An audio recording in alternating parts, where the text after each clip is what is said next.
Hello friends.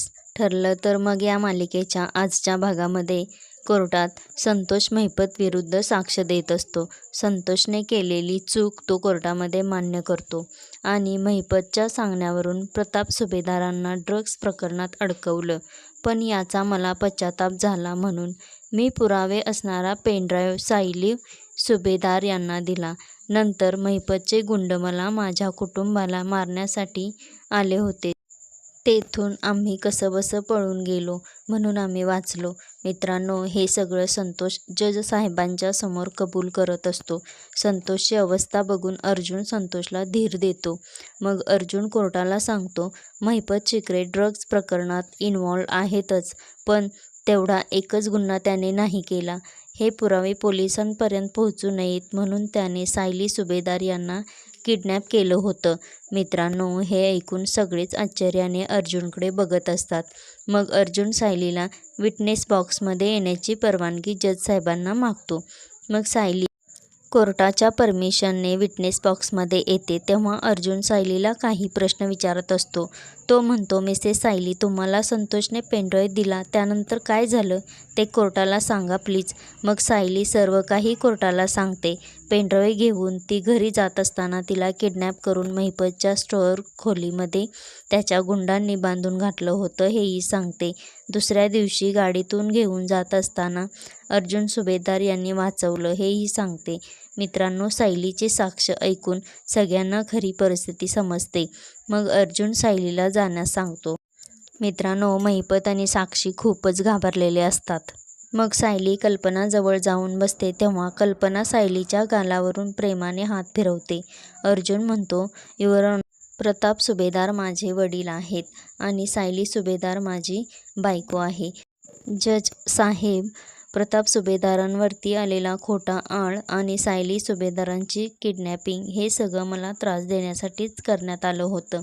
कारण महिपतची मुलगी वात्सल्य murder केसमध्ये अडकली आणि ती केस मी लढतोय आणि वात्सल्य आश्रममधील मर्डर साक्षीने केलाय हे मी कधीही सिद्ध करू शकतो.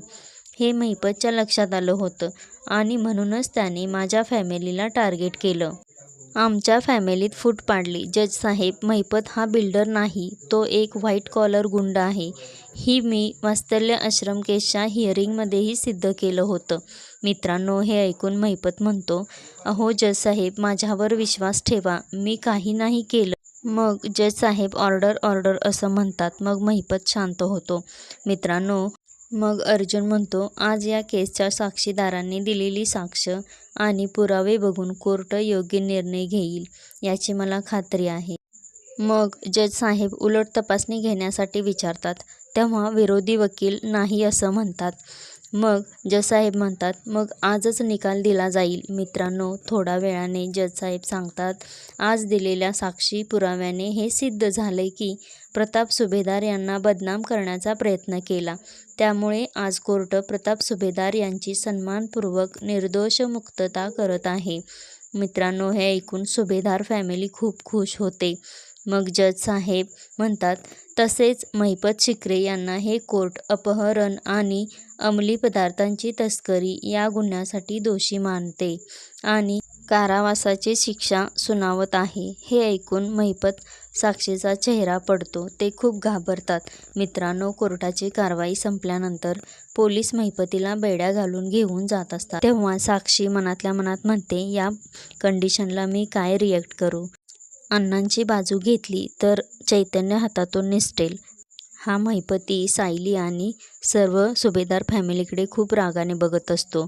मग महिपत म्हणतो की प्रतापराव, तुमच्या मुलाने तुम्हाला आणि रविराज किल्लेदारांना पण घोळात घेतलं, पण डोके शांत करून विचार करा तर मी नेहमी तुमच्या भल्याचाच विचार केला. अर्जुन सुभेदार यांनी वेगळ्या केसचा इथं विचार केला आणि म्हणूनच ही वेळ आली. मग रविराज म्हणतात, इन्स्पेक्टर घेऊन जा याला, याची फालतू बडबड ऐकायला कोणाला वेळ नाही. मग पोलीस महिपतला घेऊन जात असतात तेव्हा महिपत सगळ्यांच्याकडे रागाने बघत असतो. तेव्हा सगळे सुभेदार अर्जुन सायली बरोबर जाऊन उभे राहतात.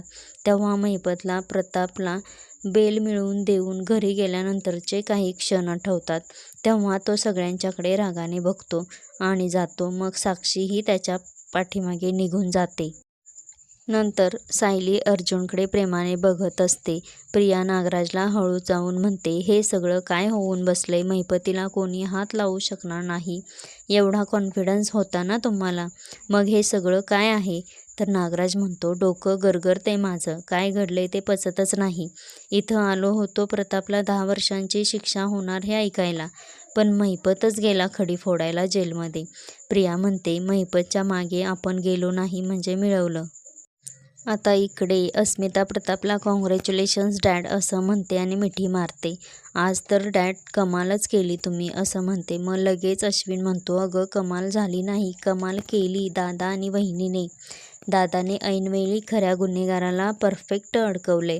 पूर्णाजी पण लगेच म्हणते, मी तर देवी आईची ओटीच भरणार आहे. मग कल्पनाही म्हणते, अर्जुन सायली आज हे फक्त तुमच्यामुळे शक्य झाले. मग अर्जुन म्हणतो, नाही मम्मा, कायद्यावर नेहमी विश्वास ठेवायचा. महिपतसारखा माणूस जास्त दिवस जेलबाहेर नाही राहू शकत.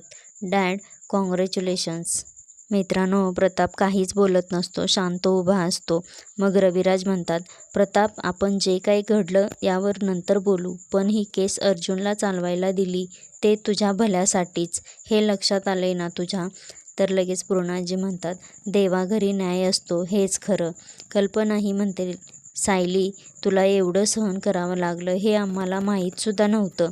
तू बाबांना सोडवण्यासाठी किती सहन केलंस आणि तुझ्या जीवाचं रान केलंस. तर लगेच सायली म्हणते, अहो आई, आपल्या माणसांसाठी जीवावर बाजी लावावीच लागेल. आणि यावेळी मी अशी हात गाळून कशी बसणार? आणि यावेळी महिपतीने माझ्या दोनही वडिलांवर संकट आणण्याचा प्रयत्न केला, मग मी गप्प कशी बसणार? आणि बाबा निर्दोष आहेत हे सिद्ध करण्यासाठी मी वाटेल ते केलं असतं. अर्जुन म्हणतो, आता मधुभाऊही लवकरच सुटतील, त्यासाठी पण पुरावे महिपतच देईल. मग सायली, तू जी आज हिंमत दाखवलीस ना, ती अमेझिंग होती सिरियसली, असं अर्जुन म्हणतो. मग सायली हसते आणि म्हणते, मधुभाऊ नेहमी म्हणतात रडायचं नाही लढायचं, आणि तुम्ही तर कमालच केली. एवढ्या गुंडांशी तुम्ही एकटे लढलात. तर अश्विन म्हणतो, अगं वहिनी, पण हे सगळं कसं केलंस तू? मघाशी जे स्टेटमेंट दिलंस ना त्यावरून आम्हाला थोडंच समजलं, पण घरी गेल्यानंतर आम्हाला नेमकं काय घडलं ते सांगणार आहेस तू? हां, आणि खरं सांगू का, माझे डॅड माझ्या वहिनी दादांमुळे सुटलेत असं मला ओरडून सगळ्यांना सांगावंसं वाटतंय. मित्रांनो, मग प्रताप मी निघतो असं म्हणून जातो. त्याच्या मागे लगेच कल्पनाही जाते. मग नागराज प्रियाही जातात आणि चैतन्यही जातो. अस्मिता म्हणते, चला पुरे झाला आता कौतुक सोहळा. मग अस्मिता, अश्विन आणि पूर्णाजीही जातात. पूर्णाजी रविराजला सांगून जातात. मग अर्जुन सायलीही रविराजकडे बघतात आणि जातात. रविराज एकटेच उभे असतात. तेव्हा रविराज काहीतरी विचार करत असतात आणि ते सायली अर्जुनकडे बघत असतात. आता उद्याच्या भागामध्ये प्रताप रूममध्ये रडत असतो, तेव्हा सायली त्यांना समजावून खाली घेऊन येते. तेव्हा अर्जुनची माफी प्रताप मागतो आणि म्हणतो, माझी चूक झाली अर्जुन, मला त्याबद्दल माफ कर. मग अर्जुन प्रतापला मिठी मारतो. अशाच मालिकेंचे एपिसोड पाहण्यासाठी चॅनेलला सबस्क्राईब करा, लाईक करा.